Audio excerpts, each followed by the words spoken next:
The following remarks under the title Slavery and Sentimentalism in 12 Years a Slave are intended as a contribution to the conversation that we have begun on Steve McQueen's film adaptation of Solomon Northup's Slave Narrative. In your responses to the first Cyber lecture, you have already identified and discussed critical questions about individual scenes. In the following, I'd like to continue this conversation by offering some comments on how the movie operates as a filmic account of slavery and its history. My remarks will be structured in 3 parts. First, I will revisit Northup's original narrative before I will assess the film's conceptualization of slavery and history in the second part of my talk. Finally, I want to show how the film can also be considered as a commentary on the continuing significance of that history. In doing so, I want to follow up on your assessment during the first round of discussions that the film raises intricate questions not only about the protagonist's personal identity, but also more generally about the possibility of defining collective identities. Part 1. Abolitionist reviewers of Solomon Northup's slave narrative repeatedly commented on the sensational and also sentimental qualities of the narrative. In an advertisement for 12 Years a Slave in The Liberator in 1853, one reviewer is quoted as offering Northup's account as a suitable companion and even substitute for Harriet Beecher Stowe's best-selling novel Uncle Tom's Cabin. Frederick Douglass also considered the narrative's combination of novelistic sentimental elements with a factual description of slavery in the South as an effective contribution to the abolitionist campaign against slavery. About Northup's autobiographical account, Douglass wrote, "It is a strange history. Its truth is far greater than fiction. Think of it. For 30 years a man, with all a man's hopes, fears, and aspirations, with a wife and children to call him by the endearing names of husband and father, with a home, humble it may be, but still a home, beneath the shelter of whose roof none had a right to molest or make him afraid. Then, for 12 years, a thing, a chattel personal, classed with mules and horses and treated with less consideration than they, torn from his home and family, and the free labor by which he earned their bread, and driven to the unremitting, unrequited toil in a cotton field under a burning southern sun, by the lash of an inhuman master. Oh, it is horrible. It chills the blood." Commenting on the emotional appeal of Northup's narrative to his readers, Douglass brilliantly captures the narrative's radical dualism between freedom and slavery by juxtaposing Northup's personal safety and economic liberty in the North with his status as a slave in the South, where he is forced to labor in the cotton field and where he is also subjected to severe physical violence. While this proximity between the slave narrative and sentimental fiction was not lost to 19th century readers of the narrative, Cindy Weinstein has recently made an argument for the significance of what she calls the generic hybridization of the two literary traditions.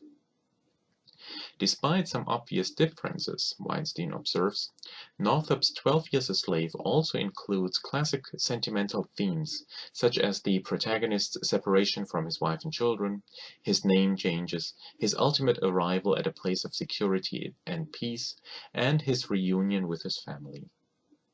However, the most important distinction between sentimental fiction and 12 Years a Slave, according to Weinstein, is the absence of a plot trajectory that integrates the protagonist into a family or collectivity that is morally superior, more inclusive, and emotionally even more sustaining than the original biological family. Here, I think, Weinstein raises an important question about the conceptualization of sociality and collectivity that operates outside the framework of a national American identity.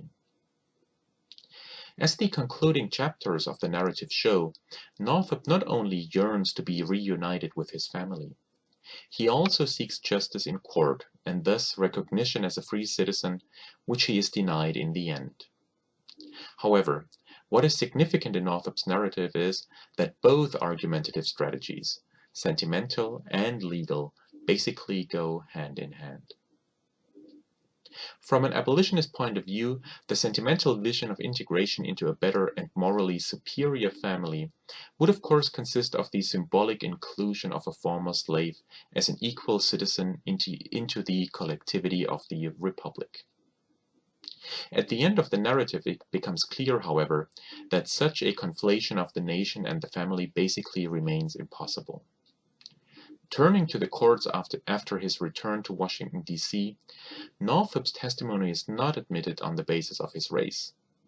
As his experience shows, it remains questionable if he reassumes his status as a free citizen, and the narrative rather emphasizes the precarious existence of a free African American in the North. Part 2.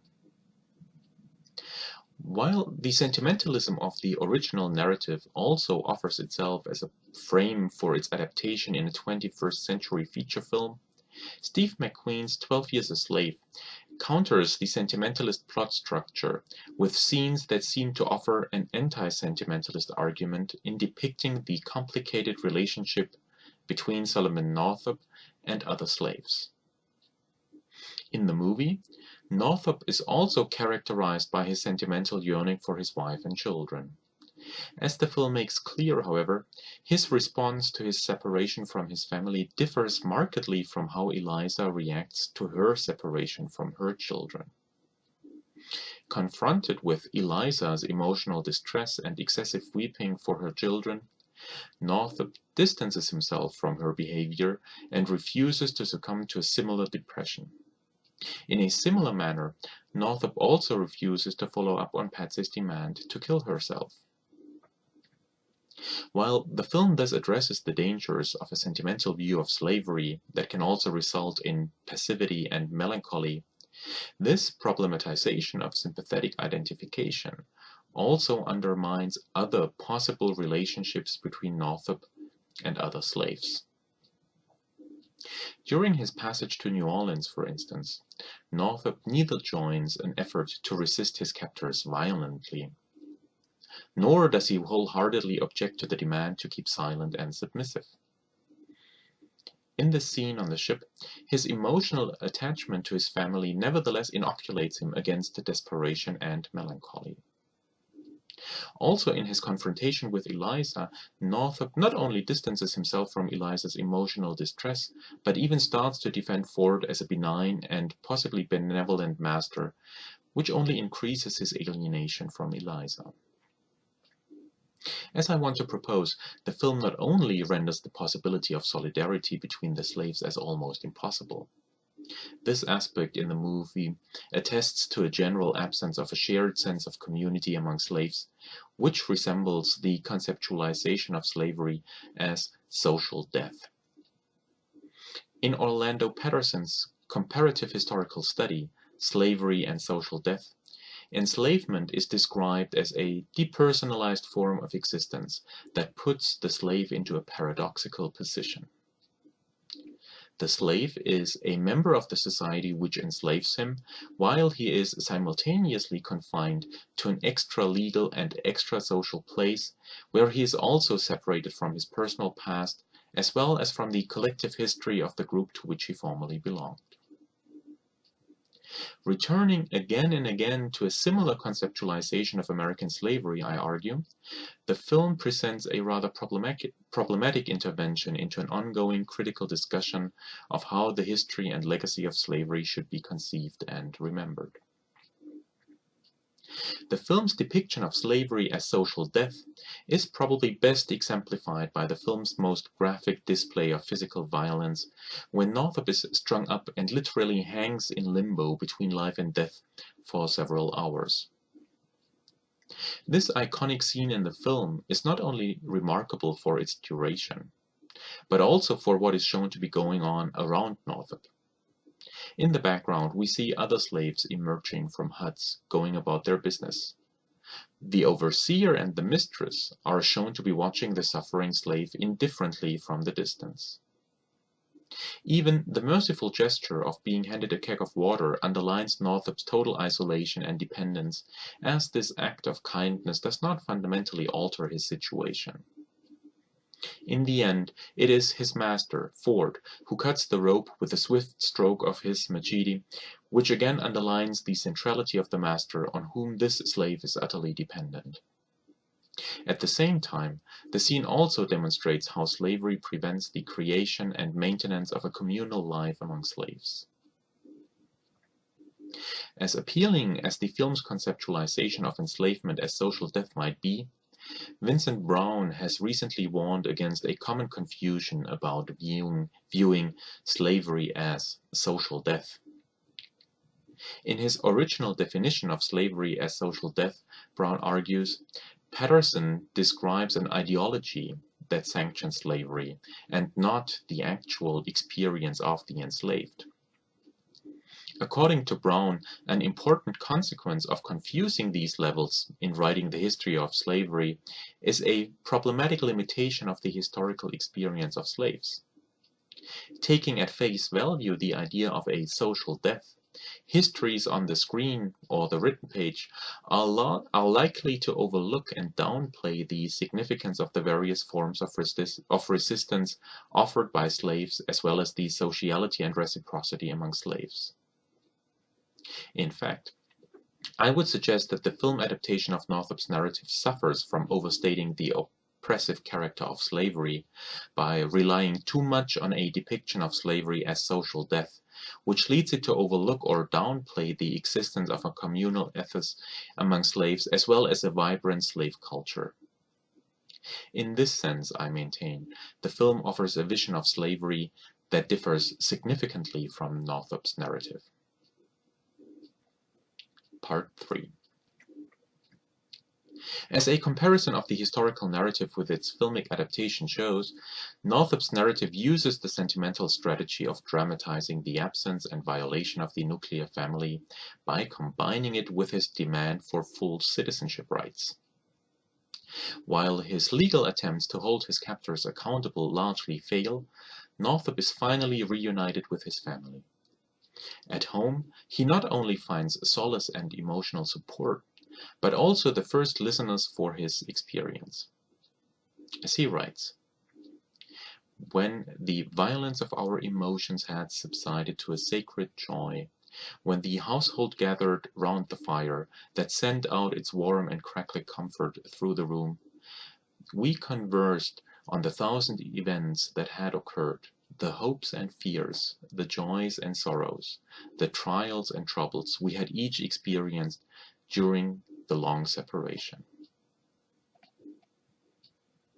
To conclude, I would like to suggest here that Northup, through the act of narrating his experience, not only unites with his family, but also, I would argue, with an audience that is constituted through this appeal as an extension of his family.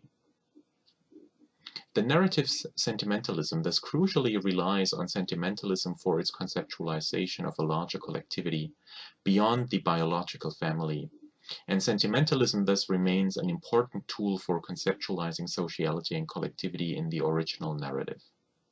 The film, however, downplays the sentimentalism of the narrative and replaces it with graphic and iconic images that reinforce the oppressiveness and inherent violence of slavery. In continuing our discussion of the narrative in our second round of collaboration, I invite you to offer your views on the following questions.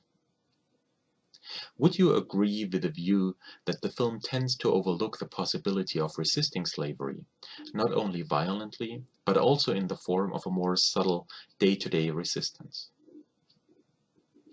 How would you describe the film's overall assessment of slavery?